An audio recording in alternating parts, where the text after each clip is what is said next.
Did you guys miss me? We back at it again. Happy New Year to you guys. Join us here as we start our study on Revelation chapter 21 today, here on the Last Things Podcast.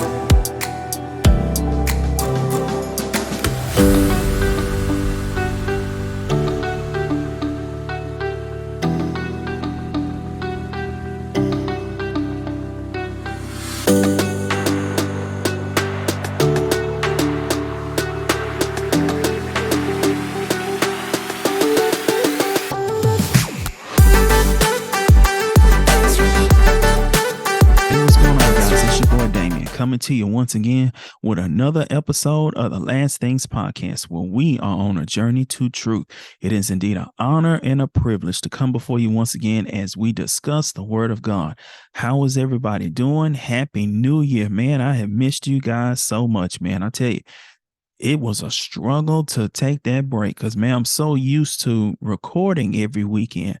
So to have that month off where I didn't have to record anything, it didn't feel right, man. But, we're back at it again. I missed you guys so much. Thank you guys for being patient with me. And as you can see, we got us a brand new background.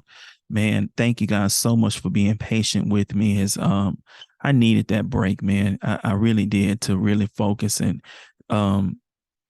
really focus on different things that I want to do. And man, I'm gonna tell you, we got some plans for 2023, man. We coming in hot in 2023. We got some big plans coming up. We got a couple of surprises coming in store for y'all this year. So all I'm gonna do, y'all, is just tell y'all, stay tuned. We got a couple of surprises for y'all in 2023. But again, thank you guys so much for being patient with me as we took that break off. And as I said, redesigning some things. We come brand new year, we got to come in something new. So, but we left off on Revelation chapter 20, which is the millennial reign of Christ. That's where we left off at. We talked about Christ's millennial reign, talked about the defeat of Satan. We've seen the Bema Seat judgment. We saw the great white throne judgment. And we see Satan be cast into the lake of fire, right? So now here we are in Revelation chapter 21. So this is what I want to do. Let's go ahead on and jump right into this thing. Revelation chapter 21 verse 1 says this: Then I saw a new heaven and a new earth, for the old heaven and old earth had disappeared, and the sea was also gone. Now let's stop right there. First of all, John said he saw a new heaven and a new earth, okay? Now, first of all, when it comes to the word new in the Greek is kainos, K-A-I-N-O-S. It is a state of freshness. So when you hear John say he saw a new heaven and a new earth, don't think that the earth is completely destroyed and God is recreating a new earth. No, it's still the same earth, but it's not. It's the same earth, but it's very different than the previous one, meaning everything that worked that you had in the old earth, you won't have in the new one. Prime example, look at what John said. He said the sea was gone. Now we saw that God's judgment rained down on all the waters of the earth at the time. So now in the new earth, John said there's no waters. There's no bodies of water. We know sea means mass of people in Revelation, but I think here we talking about bodies of water. So, can you imagine, we see now the earth now is like 80 to 90%, 80% water, I believe. So can you imagine no water on the earth, no rivers, no lakes, no bayous, none of those bodies of water all of them are gone. That's what John is saying. So when we see new, it's a state of freshness. And we've also heard, it's not the first time that we've heard in the Bible that there's going to be a new heaven and a new earth. Jesus said it himself, heaven and earth will disappear, but my words will never disappear.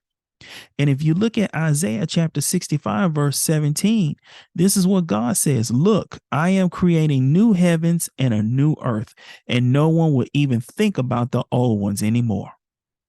He said a new heaven and a new earth will be new heavens is plural. Why is heavens plural? Remember in 2 Corinthians chapter 12, verse 2, Paul talked about being called up to the third heaven. So if the third heaven is where God resides. So what's the first two heavens?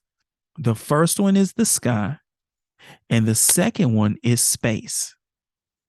So to get to where God is, Paul had to go past the sky and he had to go past space to get to God. God lives outside of space and time. He's outside of space and time. So Paul says, I was called up to the third heaven. That's what Paul means. The third heaven is where God resides. And I want you to notice something else too. This is something else that I wrote down. Matthew chapter 5, verse 5.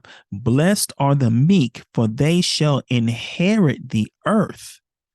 Heaven is not the eternal reward. Earth is. Remember, when we reign, the Bible says if you suffer with him, you'll reign with him. Where will you reign? We'll reign with Christ on earth during the millennial reign.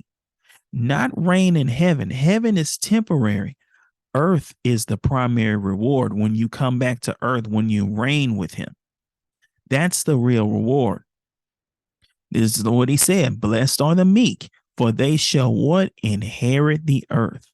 Heaven is a temporary reward, but your real reward is earth. You'll reign on earth with Christ. That's your real reward. Okay. So when John says he sees a new heaven and a new earth, the question is, so we know the new earth, but what's the new heaven that he sees? Does he see a new sky? Does he see space, or does he see God's actual abode, a new heaven? I believe he's talking about the sky. That's just me. I believe he's talking about the sky, because remember the angels that were holding back the four winds at the four corners of the earth and early in Revelation. So I firmly believe he's talking about the sky, but that's just my opinion. That's just my opinion. Okay. Now I want to also, let's look at, let's go to verse 2. And I saw the holy city, the new Jerusalem, coming down from God out of heaven, like a beautiful bride prepared for her husband. Now, this is where it's going to get controversial, because a lot of people think that New Jerusalem is the bride. New Jerusalem is not the bride. It's not the bride. New Jerusalem is the place is where the bride resides. A city is defined as an inhabited place of greater size, population, or importance other than a town or village. Ooh, this is so good. This is so good. Let me give you an example. Years ago, President Barack Obama, he came to Austin, Texas. He went to Torchy Tacos, I believe. So he came in, and all the people that were sitting in a restaurant, he called them Austin, Texas, right? He didn't know their individual names, but he called them Austin, Texas, because that's where they were. They were in Austin. So he called them Austin, Texas, right? New Jerusalem, think of New Jerusalem in that same way. New Jerusalem is the city that the bride resides in. New Jerusalem is not the bride, it's the city. It's the city where the bride is, right? I want you to look at something. Look at Revelation chapter 3. I want you to look at Revelation chapter 3. And I'm going to read verse 12. And if you look, it's written in red, okay? Look at this is what it says. All who are victorious will become pillars in the temple of my God, and they will never have to leave it. And I will write my God's name on them, and they will be citizens in the city of my God, the new Jerusalem that comes down from heaven from my God. And they will have my new name inscribed upon them. But did you see what Jesus said? Jesus said New Jerusalem is the city, but Jesus was talking about the people inside the city. Remember when we saw in Revelation 19, we saw the marriage supper.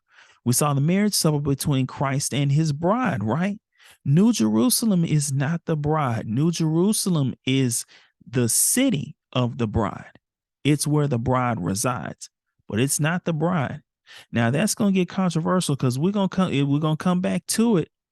We're gonna come back to this. Oh, that's so good. That's so good. That's so good. I got another point to make about this, but I'm gonna make it when we get later on in the scriptures, okay? But let's keep going. Now look at verse 3. Look what it says. I heard, this is John talking. I heard a loud shout from the throne saying, look, the home of God is now among his people. He will live with them and they will be his people. God himself will be with them. Notice what it said. Now, if you look at it in King James, it says this: the tabernacle of God is with men. What's tabernacle? The tabernacle is a word for a house. It's a word for house. So God is saying now his house will be among his people in New Jerusalem. He's going to dwell with them. So you could walk around in the holy city and you'll see God walking around. If he walks around, I don't know, but you get my point. You will see God among his people in New Jerusalem. They'll be able to see him. I'm guessing touch him. I don't know, but they will see him walking around. He said, I'm going to live with them. I'm going to live with them. Wow. Just the thought of that is just, whew, mind blowing. Okay. But let's keep going. Let's keep going. Let's look at verse 4. He will remove all their sorrows, and there will be no more death or sorrow or crying or pain, for the old world and its evils are gone forever. You see that? No more death, no more sickness, no more crying, no more pain, no more jealousy, no more hatred. He said, none of those things. All of those things are now gone. If you notice, God is really putting the earth back to the way that it was before Adam and Eve ate the fruit. He's taking it back to how earth was originally supposed to be.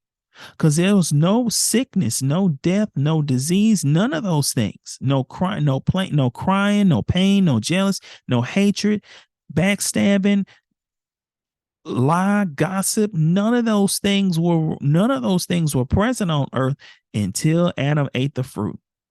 That's when sin ran rampant. But God is really putting the earth back to the way that it was before Adam and Eve ate of the fruit. And I want you to look at something. Let's look at verse 5. And the one sitting on the throne said, look, I am making all things new. And then he said, I'm sorry, let me get my Bible. And then he said to me, write this down, for what I tell you is trustworthy and true. So John is told, write this down, because what I'm telling you is you can bank on it. I want you to notice something as well. This is very key. This is something, just a little small thing, but I want you to notice something. If you notice, John said the one sitting on the throne. Now, whenever you see Jesus speak, his words are written in red, right? John said there's somebody sitting on the throne and they're speaking to him. And he told them to write it down. This ain't written in red. I want to take it a step further. Let me pull my Bible up a little closer. I'm going to take it a step further. Verse 6. He also said, "It is finished. I am the Alpha and the Omega, the beginning and the end. To all those who are thirsty, I will give them the springs of water of life without charge." So you see that? So here's the question: who's talking? It's not Jesus talking. This is God Himself talking. This is God the Father. This is who's talking right now. God is speaking to John. This is who's talking. And it kind of it's amazing because one thing I've always wondered, this is just me, I've always wondered, why is it when God Himself speaks, why His words are not written in red? We have the words of Christ written in red, but His words should have something like italicized, capitalized, something, so people will know, hey, God Himself is speaking. These are the words coming from God. This is God directly saying this to somebody. But they don't have that. That's just, I don't know. That's just my thought. That's just my thought. Okay. Now, as we read verse 6, I'm gonna read it again. Verse 6. And He also said, "It is finished. I am the Alpha and the Omega, the beginning and end. To all who are thirsty, I will give them the springs of the water of life without charge." Now, in my opinion, when He talks about the springs of the water of charge, the springs of water, I really believe He's talking about the Holy Spirit. I really believe He's talking about the Holy Spirit. This is no,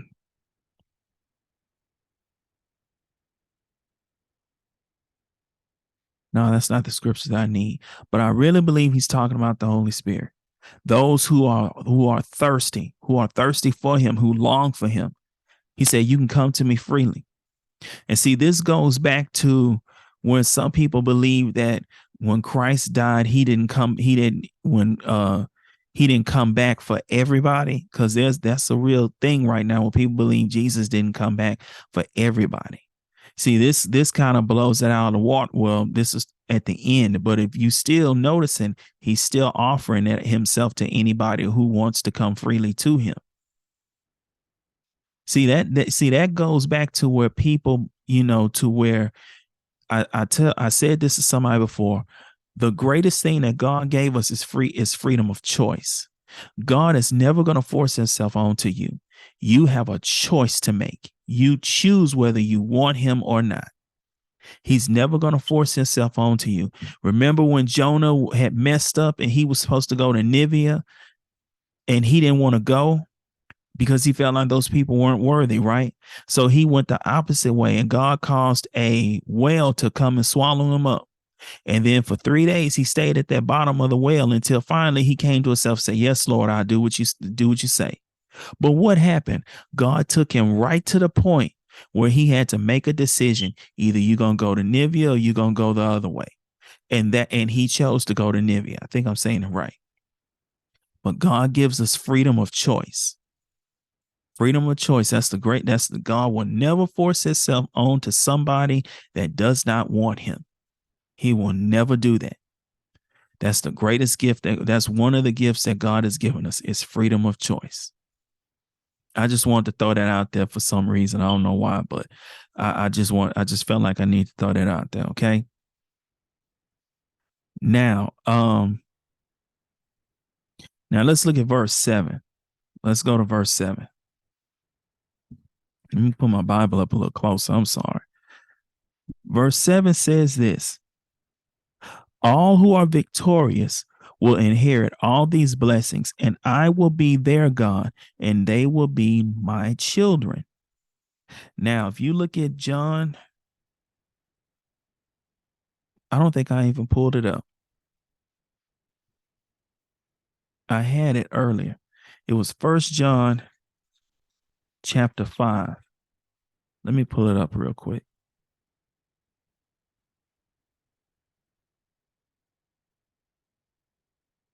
I know y'all hear that Bible. I know y'all hear them pages turning.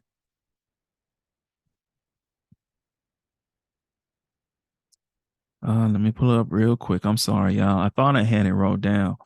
I guess I didn't.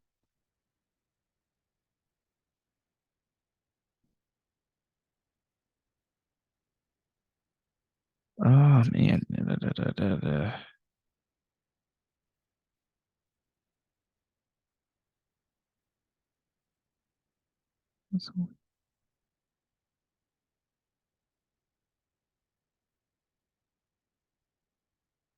Okay, this is what it says. John chapter 5, verse 5. First John chapter 5, verse 5. This is what it says. And the ones who win this battle against the world are the ones who believe that Jesus is the Son of God.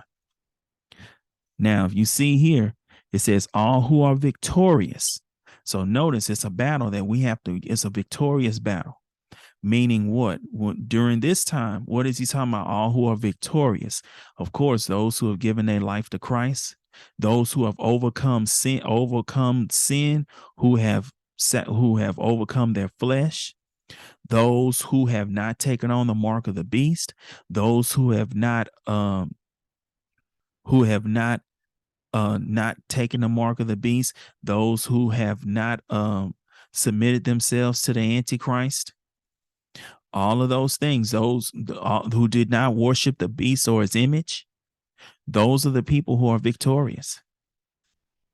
And notice what it said. He said they will inherit I'm going to say we will inherit all these blessings, and I will be their God and they will be my children.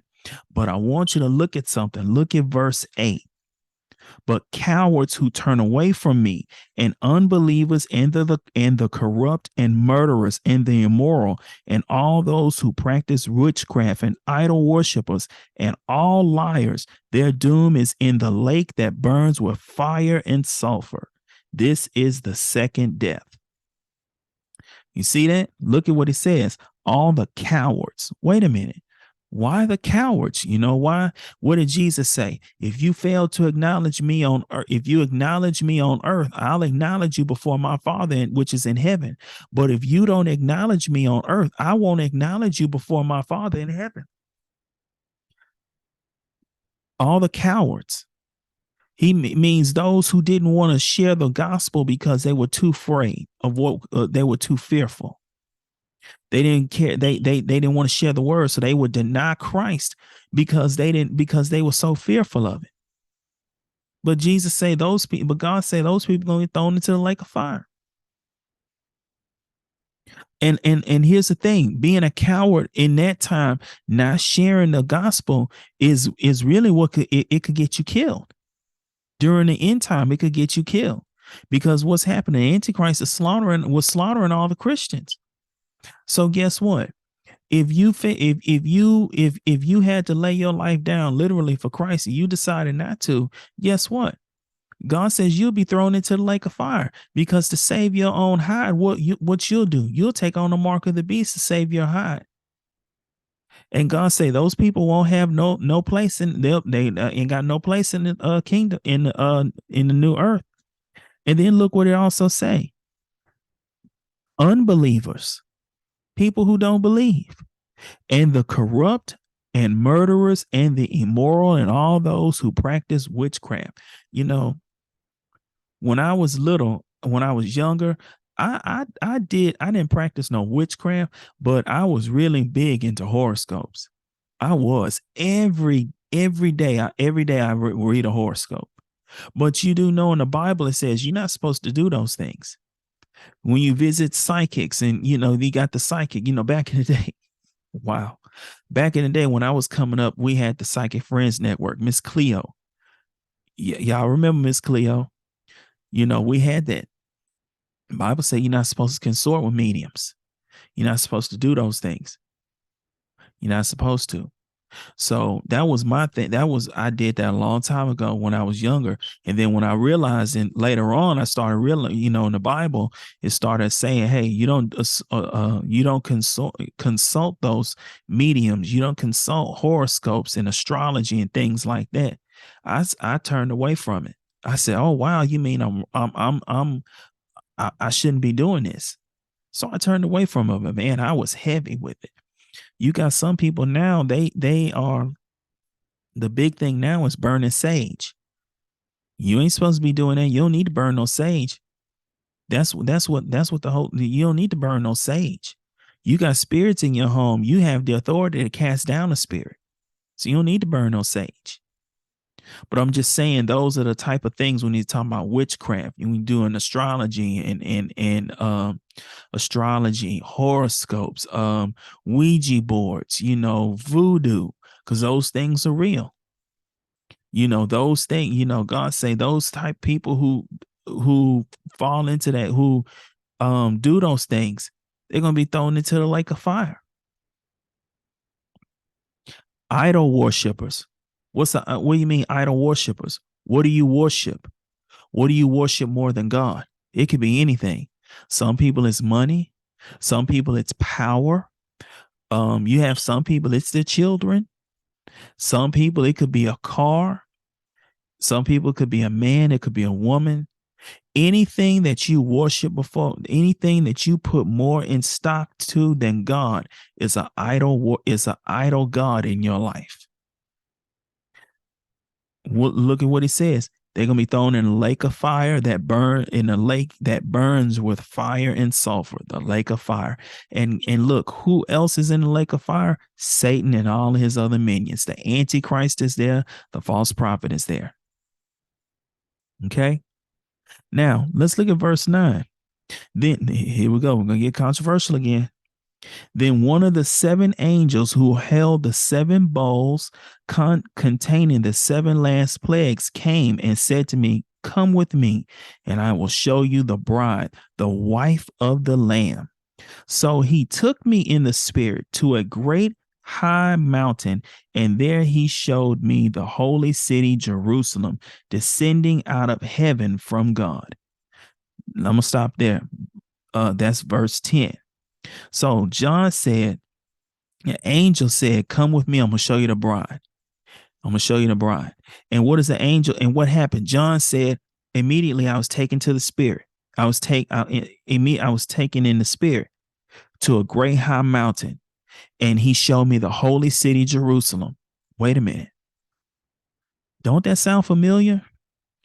Didn't that happen to John once before? It did. Remember in Revelation, I believe it's Revelation 17, John was taken in the spirit where? And he saw who? He saw the woman, the great harlot sitting on the beast. What did the harlot represent? Mystery Babylon, the city, right? And now here we are, the bride. And here we are. John said, "Well, I was taken to the bride." He said he was taking me to the bride. And there he takes me to where? The holy city, Jerusalem. You see that? Bride represent what? A place.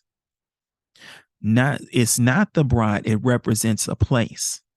But what's inside of the place? The bride itself is there. So when you see New Jerusalem, the city, he's talking about the city. It's not the bride, because the bride, remember how John saw the great harlot represented Mystery Babylon, a city? That's what John is seeing. The bride is represented by New Jerusalem, the city. That's not the bride, it's just a representation. But the bride is inside of the city. Now let's keep going about. Let's keep reading. Verse 11. It was filled with the glory of God and sparkled like a precious gem, crystal clear like jasper. Let's look at now look at what it says about the glory of God. I read this. The beauty of his spirit. It's not looks or material, but it's his beauty that emanates from his character. It's his beauty that emanates from his character. I don't know how that. I'm having a total brain fart to think about how God is in that way. To see the beauty of his character like that, it's. See, that's why one thing we get comfortable with, we get comfortable thinking we really know God. We do. We get comfortable thinking we knowing him. No, you don't. Because as soon as you think you know God, God flips the script and he introduces himself in another way. We don't know God the way that we think that we do. Every time we think we know God, we don't.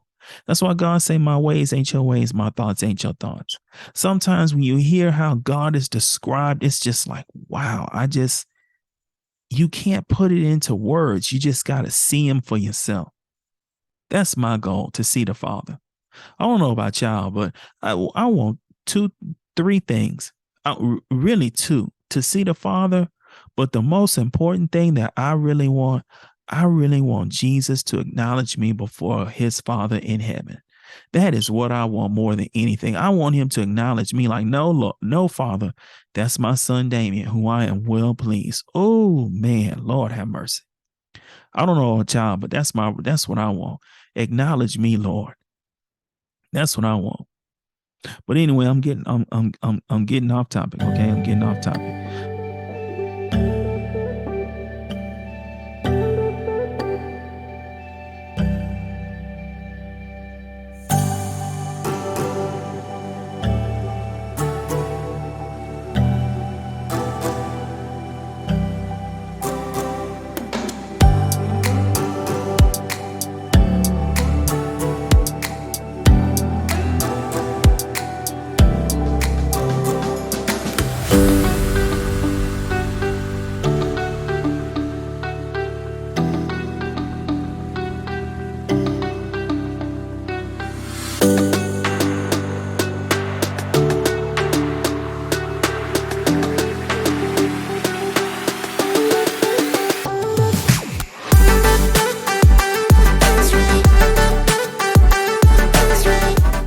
Join us here next week as we continue our study on Revelation chapter 21, New Jerusalem, a new heaven and a new earth. Next week here on Last Things Podcast. Love you guys. Be blessed.